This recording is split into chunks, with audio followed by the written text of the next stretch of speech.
నమస్కారం ETV news కు స్వాగతం. తెలుగుదేశం అధినేత చంద్రబాబు పార్టీ అభ్యర్థులకు బీఫారాలు అందజేశారు. ఉండవల్లిలోని చంద్రబాబు నివాసంలో 144 అసెంబ్లీ, 17 పార్లమెంటు స్థానాల్లో పోటీ చేయనున్న తెలుగుదేశం అభ్యర్థులకు చంద్రబాబు బీఫారాలు అందించారు. అనంతరం అభ్యర్థులతో చంద్రబాబు ప్రమాణం చేయించారు. మంగళగిరి నుంచి పోటీ చేస్తున్న నారా లోకేష్, హిందూపురం అభ్యర్థి నందమూరి బాలకృష్ణకు చంద్రబాబు బీఫారం ఇచ్చారు. శ్రీకాకుళం పార్లమెంటు నుంచి మరోసారి బరిలో నిలుస్తున్న ఎంపీ రామ్మోహన్ నాయుడుకు తెలుగుదేశం అధినేత బీఫారం అందించారు. అచ్చెన్నాయుడు, గౌతు శిరీషకు బీఫారాలు అందజేశారు. విశాఖ జిల్లా అభ్యర్థులు గంటా శ్రీనివాసరావు, గీతం భరత్, పల్లా శ్రీనివాసరావుకు బీఫారాలు ఇచ్చారు. విజయనగరం అభ్యర్థులు అదితి గజపతిరాజు, కొండపల్లి శ్రీనివాసరావుకు బీఫారాలు ఇచ్చారు. బాపట్ల, తిరుపతి, నెల్లూరు, ఒంగోలు అభ్యర్థులకు బీఫారాలు అందజేశారు. బీఫామ్ తీసుకున్న అభ్యర్థులందరికీ అభినందనలు తెలిపిన చంద్రబాబు అభ్యర్థులంతా గెలిచి తీరాలని దిశానిర్దేశం చేశారు.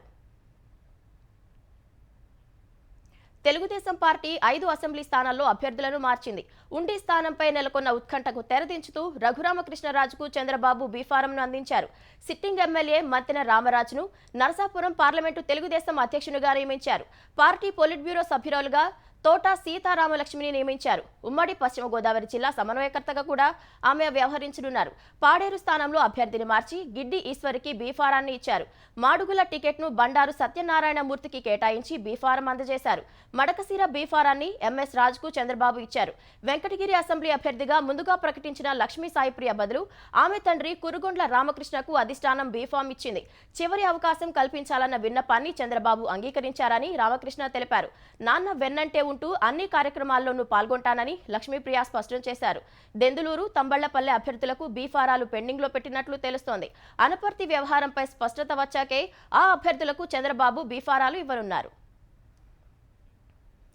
ఆంధ్రప్రదేశ్లో ఉపాధి దొరక్క మహిళా కూలీలు ఇబ్బందులు పడుతున్నారని నారా లోకేష్ సతీమణి బ్రాహ్మణి ఆవేదన వ్యక్తం చేశారు. ఎన్నికల ప్రచారంలో భాగంగా మంగళగిరి మండలం బేతపూడిలో ఆమె పర్యటించారు. పూల తోటలో మహిళా కూలీలతో సమావేశమయ్యారు. వారు ఎదుర్కొంటున్న సమస్యలను అడిగి తెలుసుకున్నారు. రాజధాని లేకపోవడం వల్లే ఉపాధి కోల్పోయి ఇబ్బందులు పడుతున్నామని మహిళా కూలీలు బ్రాహ్మణి దృష్టికి తీసుకువచ్చారు. ఏపీలో పరిశ్రమలు రాకపోవడం వల్లనే పిల్లలకు ఉపాధి లభించడం లేదని బ్రాహ్మణి అన్నారు.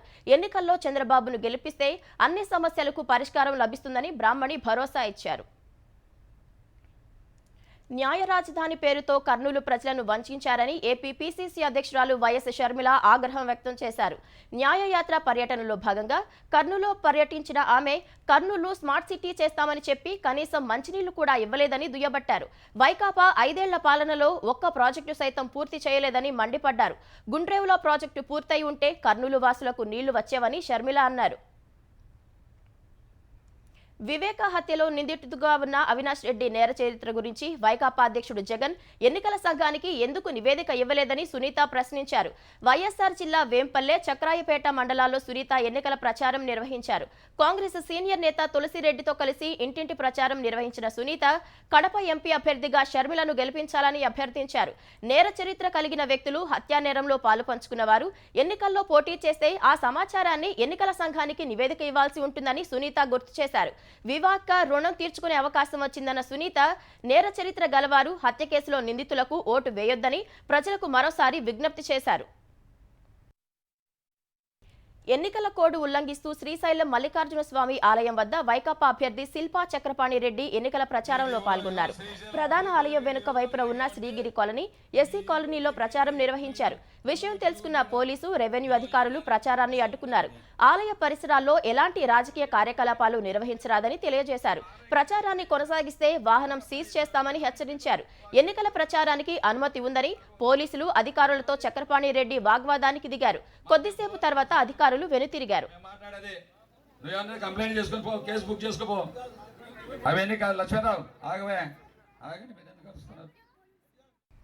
వచ్చే 5 ఏళ్లలో దేశంలోని పేద, మధ్యతరగతి వర్గాల వారికి సొంతింటి కల సాకారం చేసే దిశగా మరో 3 కోట్ల పక్కా ఇళ్లను నిర్మిస్తామని భాజపా తెలంగాణ అధ్యక్షుడు కిషన్ రెడ్డి స్పష్టం చేశారు. హైదరాబాద్ భాజపా కార్యాలయంలో సంకల్ప పత్రాన్ని సీనియర్ నేత లక్ష్మణ్తో కలిసి కిషన్ రెడ్డి ఆవిష్కరించారు. మన మోదీ గ్యారంటీ సంకల్ప పత్రం ప్రజల ముందుకు తీసుకొచ్చారు. రానున్న రోజుల్లో భారత్ను 3వ అతిపెద్ద ఆర్థిక వ్యవస్థగా మార్చుతామని మోదీ గ్యారంటీలో ప్రస్తావించారు. దేశ భవిష్యత్తు కోసమే 1 నేషన్ 1 ఎలక్షన్ అని కిషన్ రెడ్డి పునరుద్ఘాటించారు. నెల్లూరు జిల్లా కావలిలోని 17వ వార్డు బొడంగుంట సచివాలయంలో మద్యం బాటిళ్లు పట్టుకున్నారు. సి విజిల్ యాప్ ద్వారా గ్రామస్తులు చేసిన ఫిర్యాదు మేరకు ఎన్నికల స్పెషల్ స్క్వాడ్ మున్సిపల్ అధికారులు దాడి చేశారు. సచివాలయం తలుపులు బద్దలు కొట్టి అందులో 43 మద్యం బాటిళ్లు స్వాధీనం చేసుకున్నారు. సచివాలయంలోనే నిల్వ చేసి ఉన్న రేషన్ బియ్యాన్ని అధికారులు పట్టుకున్నారు. సచివాలయంలో మద్యం బాటిళ్లు ఉంచి స్థానిక ప్రజలకు గుట్టుచప్పుడు కాకుండా వైకాపా నేతలు సరఫరా చేస్తున్నట్లు తెలుస్తోంది. సచివాలయం వద్దకు అధికారులు వెళ్లేలోపే 15 కేసుల మద్యాన్ని తరలించినట్లు తెలుస్తోంది. సచివాలయంలో మద్యం బాటిళ్లు నిల్వపై పోలీసులు కేసు నమోదు చేసి దర్యాప్తు చేస్తున్నారు. కరీంనగర్లో పోటీ చేసేందుకు కాంగ్రెస్కు అభ్యర్థులే కరవయ్యారని భాజపా జాతీయ ప్రధాన కార్యదర్శి బండి సంజయ్ విమర్శించారు. పోరాటాలు కమలం పార్టీ చేస్తే అసెంబ్లీ ఎన్నికల్లో మాత్రం జనం ఓటు కాంగ్రెస్కు వేశారని అసహనం వ్యక్తం చేశారు.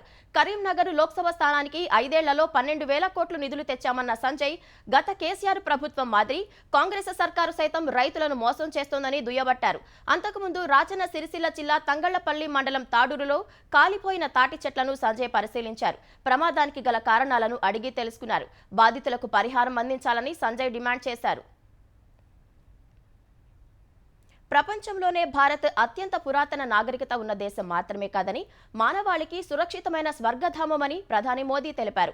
మహావీర్ జయంతి సందర్భంగా ఢిల్లీ భారత మండపంలో జరిగిన 2550వ భగవాన్ మహావీర్ నిర్వాణ్ మహోత్సవ్లో మోదీ పాల్గొన్నారు. ఈ వేడుకలో మహావీర్ స్మారక స్టాంపు నాణ్యాన్ని ప్రధాని విడుదల చేశారు. యూపీఏ హయాంలో దేశం నిరాశలో మునిగిందన్న మోదీ 2014 ఎన్నికల తర్వాత భాజపా అధికారంలోకి రాగానే వారసత్వ సంపదను అభివృద్ధి చేసిందన్నారు. ప్రపంచ దేశాల మధ్య శాంతిని నెలకొల్పడంలో భారత్ ముఖ్య పాత్ర పోషిస్తున్నట్లు వెల్లడించారు. ప్రజాస్వామ్యంలో అతిపెద్ద పండుగ జరుగుతోందని లోక్సభ ఎన్నికల గురించి మోదీ ప్రస్తావించారు. హింసాత్మక రాష్ట్రం మణిపూర్లోని 11వ పోలింగ్ కేంద్రాల్లో మళ్లీ ఎన్నికలను నిర్వహించాలని ఆ రాష్ట్ర ఎన్నికల సంఘం ఆదేశించింది.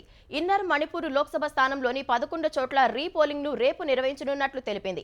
ఈ నెల 19న జరిగిన ఎన్నికలను చెల్లనివిగా ప్రకటించింది.